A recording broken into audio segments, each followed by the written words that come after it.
Alright, I'm gonna say what I gotta say, so let's get into it. So from my understanding, this season's storyline is that there is a main villain that has done terrible things and has connections to almost all of the characters in the story. So our main characters need to go and eradicate her as our main goal. Now, about those characters, I'm only gonna talk about the ones that had my focus while I was watching. So for starters, the protagonist of the series, Richter Belmont. What I do like about this character is that the writers gave good reasons for the things Richter does. His character arc was pretty great, and when he gets to his critical moments, what he gains will have lasting impacts on him for the foreseeable future. It did take a while for his character to grow on me, mostly because of how Trevor Belmont was the better predecessor in my opinion.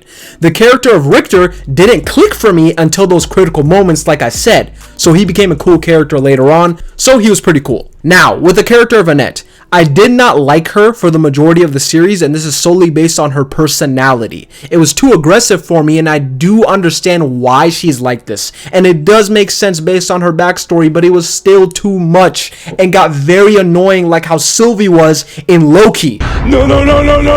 I was like, yo, I understand, but you're doing too much. But at a certain point, I started to like her more, and this was later on in the series, based on how she finally fucking reflected on the dumb things that she was doing. So I really needed that, and I'm glad the series gave me that. Now, I'm gonna talk about the other characters. Some had pretty good, some had not so good, and some just had confusing development. Starting off with the character Marie. She had not so good development. What I mean by that is that she mostly stayed the same in terms of how she acts, which is stagnant fucking recklessness. She has some of the coolest magic, but her character's kind of meh. So I am hoping that after the father stuff and what happened to her mom in this season, that season 2 gets better for her character.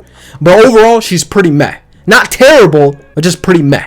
Back to her father though, the abbot. He has one of the most confusing developments I've ever seen, where I'm just like, what the fuck is going on with you, dude? No! Oh, this is not how this was supposed to go.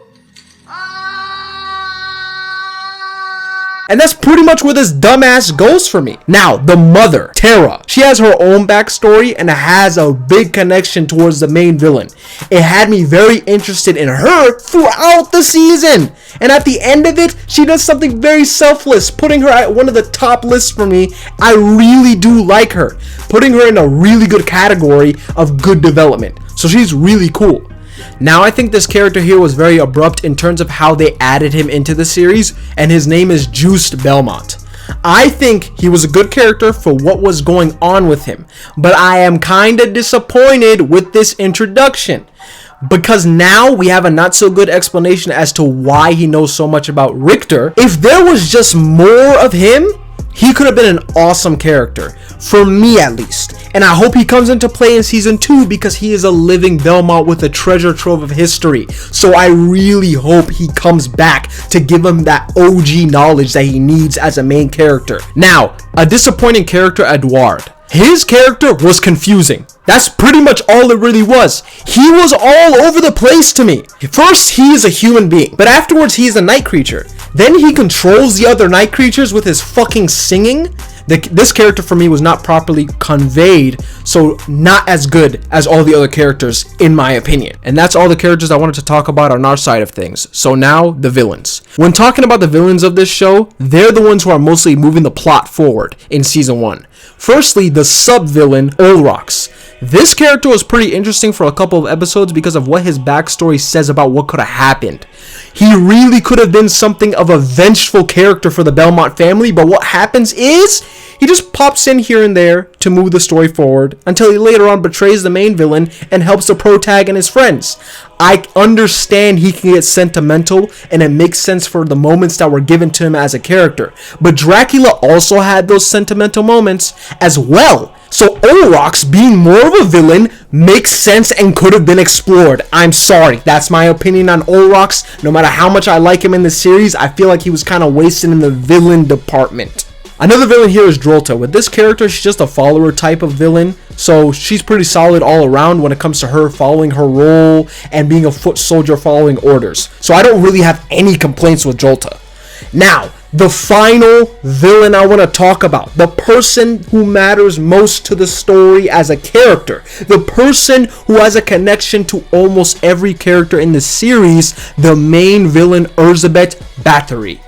Now, with this character, she has a lot of build-up, and I just gotta be real. I just gotta be honest. I hope Season 2 explains her way better than Season 1 did, because somewhat of like Edward's situation has been passed over here, but this time we get bits more of information. There is so many questions that I still have, and I know this is a setup for the next season, but this character wasn't as compelling as Olrox in any circumstance, in anything. She's not as compelling as him. She was everywhere, and when she's finally fully showcased in full form, disappointment came with her. So I do hope that Season 2 does it better, because the ranking for how this villainry rank goes, she's at the lowest right now. Nothing, basically. So, that's all I really gotta say, but I want to give this series a 7 out of 10 based on my opinion. This has still been enjoyable.